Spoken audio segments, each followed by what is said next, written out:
मैं मसीह में सभी प्रिय भाइयों और बहनों को नमस्कार करता हूं। मैं इस अवसर पर हमारे जीवन में एक नए दिन के लिए स्वर्गीय पिता को धन्यवाद देता हूं, जबकि आजकल बड़ी संख्या में दुनिया के अलग अलग कोनों में लोग पीड़ित हैं। आइए जारी रखें। आज मैं भाई जॉन रमिरेज का परिचय कराना चाहता हूं, जिनके जीवन में बहुत अद्भुत गवाही है। अगर मुझे उनकी गवाही को संक्षेप में बताने के लिए कहा जाए, तो मैं कहूँगा, लूसीफर के विनाशकारी हाथों से प्रभु यीशु के समर्थी हाथों में। यहाँ और भी दिलचस्प बात यह है कि वास्तव में जॉन रमिरेज लूसीफर यानी शैतान के हाथों में कैसे थे। जॉन रमिरेज उन दिनों क्या क्या किया करते थे जब वह लूसीफर के इतने करीब थे कि हर रात लूसीफर उनके घर आता और वे लोग सुबह तक बातें किया करते थे, आमने सामने, ठीक वैसे ही जैसे हम अपने किसी करीबी दोस्त के साथ करते हैं। और उसके जीवन में ऐसी कौन सी घटनाएं घटीं जिसने अचानक उसे चमत्कारिक ढंग से अनंतकाल के सबसे बड़े शत्रु शैतान के हाथों से बचा लिया। भाई जॉन एक ऐसे परिवार से ताल्लुक रखते थे जो टैरो कार्ड रीडिंग, टोना, जादुई गतिविधियों, शैतान की पूजा, मूर्तियों की पूजा, पाउलो मेयोम्बे और इस तरह की सभी प्रकार की दुष्ट आत्माओं की गतिविधियों में शामिल था, जहां से बाहर आने का कोई संभावना नहीं था। उनकी गवाही उनके 25 साल के अनुभव पर आधारित है, जिसे अगर मैं बोलूं तो इसे खत्म होने में शायद पूरा दिन लगेगा। इसलिए मैं इसे केवल संक्षिप्त करना चाहूंगा और अभी के लिए कुछ महत्वपूर्ण घटनाओं को बताऊंगा। उन दिनों जॉन अभी अपनी किशोरावस्था में था जब वह बाहर अपने दोस्तों के साथ था। अचानक उसने एक आवाज सुनी जैसे कि कुछ तेज गति से उसके पास से गुजरा, और उसने देखा कि एक हार उसके पास गिर गया। उस हार में विभिन्न रंगों के कई प्रकार के अच्छे दिखने वाले पत्थर के रत्न थे। यह आकर्षक लग रहा था। जॉन ने इसे लिया और इसे अपने गले में पहना, शायद इसलिए कि वह खूबसूरत लग रहा था। लेकिन जॉन के साथ लूसीफर का यह पहला कॉन्ट्रैक्ट था। जॉन को जादू टोना करने वालों और इसी तरह के अन्य लोगों द्वारा संपर्क किया गया था और उन्हें शैतान उपासक बनने के लिए प्रशिक्षित किया गया, और आखिरकार जब वे बड़े हुए तो वे शैतानी चर्च के तीसरे उच्च पद के पुजारी बन गए।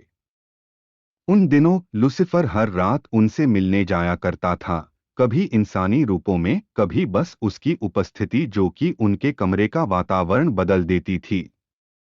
लूसीफर उसे अपने बारे में कई तरह की बातें बताता था, निश्चित रूप से झूठ, और उसकी दुष्ट आत्माओं के द्वारा मनुष्यों के जीवन में काम करने के गुप्त तरीकों और उसके अनुयायी दुष्ट स्वर्गदूतों के सुव्यवस्थित राज्य के बारे में।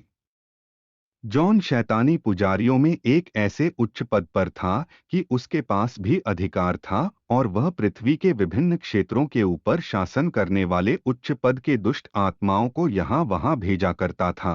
वह इन दुष्ट आत्माओं, जो कि लूसीफर के अनुयायी दुष्ट स्वर्गदूत होते हैं, जो अब स्वर्गदूत नहीं रहे, आत्माओं को लोगों और क्षेत्रों में विनाश लाने के लिए आदेश देता था, और उनके जीवन में विभिन्न प्रकार की बीमारियां, मृत्यु, समस्याएं और श्राप लाने के लिए ये आत्माएं काम करती हैं। सौभाग्य से एक दिन हमारे प्रभु और उद्धारकर्ता यीशु ने उसे दुष्ट और चालाक शत्रु से चमत्कारिक तरीके से बचाया। उसके बाद उसने अपना सब कुछ छोड़ दिया और जादू टोना के अपने उपकरणों को फेंक दिया, जिनकी कीमत लगभग 1 मिलियन अमेरिकी डॉलर थी। लेकिन फिर भाई जॉन रमिरेज ने अपने दिल और जीवन में यीशु को आमंत्रण किया। फिर उसने दुश्मन को बेनकाब करने और हमारे दुश्मन के गुप्त, अनदेखे और छिपे हुए एजेंडे और योजनाओं को उजागर करने का फैसला किया, विशेष रूप से उन लोगों के खिलाफ जो यीशु के बारे में जानते हैं, ताकि उन्हें ऐसे काम करने के लिए जो स्वर्गीय पिता के खिलाफ हैं उकसाया करे और उन्हें पता भी न चले। भाई जॉन रमिरेज ने अलग अलग प्रकार के दुश्मन के हथियारों और चालों और तकनीकों का खुलासा किया है जो शैतान और उसके पुजारी इंसानों के खिलाफ इस्तेमाल करते हैं। वे इस तरह से कार्य करते हैं कि मनुष्य को कभी भी यह एहसास नहीं होता कि वे परमेश्वर के साथ सही नहीं हैं, और उन्हें परमेश्वर के साथ मेल मिलाप करने और परमेश्वर का सम्मान करने और उससे प्रेम करने और उसकी आज्ञा मानने की आवश्यकता है। इसका परिणाम यह होता है कि मनुष्य वास्तविकता का एहसास नहीं कर पाता और स्वर्ग में अनंत जीवन के लिए अयोग्य हो जाता है। यह वास्तव में लूसीफर और उसके अनुयायियों के जीवन का मुख्य लक्ष्य है। लूसीफर मूल रूप से उन सभी स्वर्गदूतों का प्रमुख दूत है जिन्होंने सर्वशक्तिमान परमेश्वर के विरुद्ध विद्रोह किया था। इसलिए लूसीफर और उसके साथी स्वर्गदूत दुष्ट स्वर्गदूत हैं जो चाहते हैं कि सभी मनुष्य नरक में जाएं, न कि स्वर्ग में। इन स्वर्गदूतों को स्वर्ग से निकाल दिया गया, पीटा गया और स्वर्ग से बाहर खदेड़ दिया गया। जब वे स्वर्गीय पिता जो कि सर्वशक्तिमान परमेश्वर हैं के खिलाफ एकत्रित हुए, वे परमेश्वर की सेना से लड़ना चाहते थे और परमेश्वर के सिंहासन के ऊपर अपना राज्य और सिंहासन स्थापित करना चाहते थे। ये दुष्ट स्वर्गदूत इतने महामूर्ख हैं, फिर भी इतने महाधूर्त हैं कि आसानी से इंसानों को धोखा दे सकते हैं और उन्हें स्वर्गीय पिता से दूर ले जा सकते हैं। बिना इंसानों को पता हुए आपकी जानकारी के लिए बता दूं, भाई जॉन के 25 साल के अनुभव के अनुसार एक बहुत ही बड़ी संख्या में मसीही लोग लूसीफर के गुप्त जाल में फंसकर जी रहे हैं और उन्हें इस बात का आभास तक नहीं होता क्योंकि वे शैतान की महाजाल के बारे में नहीं जानते और अधिकतर लोग तो जानना भी नहीं चाहते हैं। यह एक बहुत बड़ी चिंता का विषय है। इस युग में अधिकतर चीजें हमें सही और अच्छी और लाभकारी लगती है, पर ये उस दुष्ट की महाजाल का एक छोटा सा हिस्सा है। वो दुष्ट जो आपको और हर एक इंसान को स्वर्ग के अनंत जीवन से वंचित करने के लिए अपने पूरे जी जान से लगा है, चाहे जो भी करना पड़े वह करेगा ताकि आपको अपने साथ नरक की अनंत जिंदगी में शामिल कर सके। जी हाँ, आपने सही सुना। आने वाले समय में मैं उन दिलचस्प खुलासे को आप लोगों तक पहुंचाऊंगा जो जॉन जैसे व्यक्ति ने प्रकट किया है, जो कभी हमारे दुश्मन के शिविर में था।